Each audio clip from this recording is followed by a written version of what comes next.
fashion, something I am incredibly bad at. But in this episode of Study Abroad, let me tell you about 3 fabulous female fashionistas. Up first is Florence Nightingale Graham, who you've probably never heard of because she's better known as Elizabeth Arden. She was born on December 31st, 1884 in a farming household in Canada. Represent. And for a short while, she studied nursing and became interested in lotions used to treat burns. Now that interest came in handy when she moved to New York in 1908 and worked as a beautician's assistant. 2 years later, she partnered up with Elizabeth Hubbard to open a salon on Fifth Avenue. But by 1914, Hubbard left the partnership, and the story goes that to save money, Florence Nightingale Graham just scraped Elizabeth Hubbard's last name off the sign and replaced it with Arden. And eventually, she just started using it as her own name. Now, Arden was dedicated to producing higher quality beauty supplies, but more than that, she changed society's perception of makeup. At the time, people thought that makeup was just for prostitutes, but she pushed campaigns to make it acceptable for all women. Her famous tagline goes, "Every woman has the right to be beautiful." Her salons were the first to offer in-store makeovers. She supplied suffragettes with red lipstick for women's rights marches, and she designed another line of lipstick to match naval uniforms and made to fit perfectly into uniform pockets. And by the time of her death on October 18th, 1966, Elizabeth Arden had not only built an enormously successful company, but also a whole new industry. Not to be one up though, let's talk Gabrielle bonheur Chanel, or because apparently nobody uses their real names, Coco Chanel. Born on August 19, 1883, Chanel grew up in an orphanage where she learned how to sew, but her first career was as a singer, where she actually earned her nickname Coco, either because it was short for a French word or a song lyric. Either way, she ended up with a bunch of male fans, one of whom was Etienne Balsan, who helped her start up a hat shop in Paris in 1913.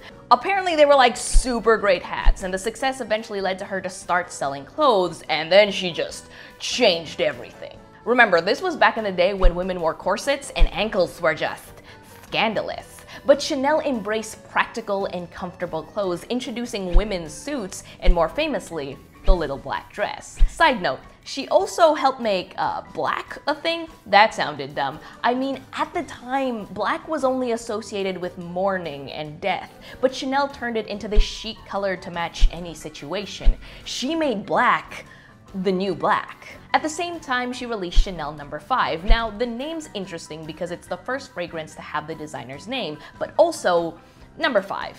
If you're like me, you may have wondered, where are 1 to 4?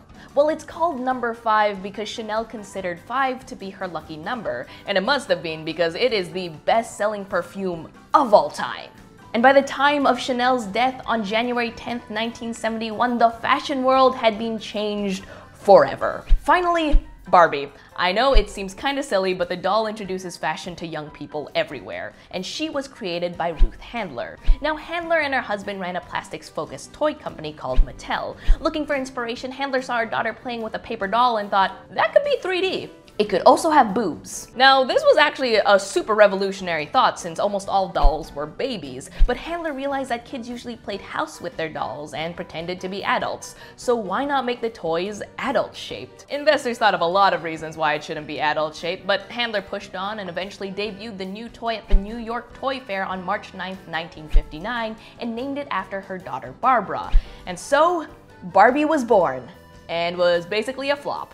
PTA moms around the world were outraged at this small toy with boobs. It was just one sexy piece of plastic. And Handler was like, parents are dumb, let's just market the toy directly to kids, and threw a bunch of money at TV marketing aimed to make little girls see Barbie as a real person. And it worked. Soon enough, Barbies were flying off the shelves, but it wasn't just this trendy toy. After Handler's death on April 27, 2002, Barbie lives on, with her universe expanding to where it is today, with me, an adult, binge-watching Barbie Life in the Dream House. Life in the Dream House.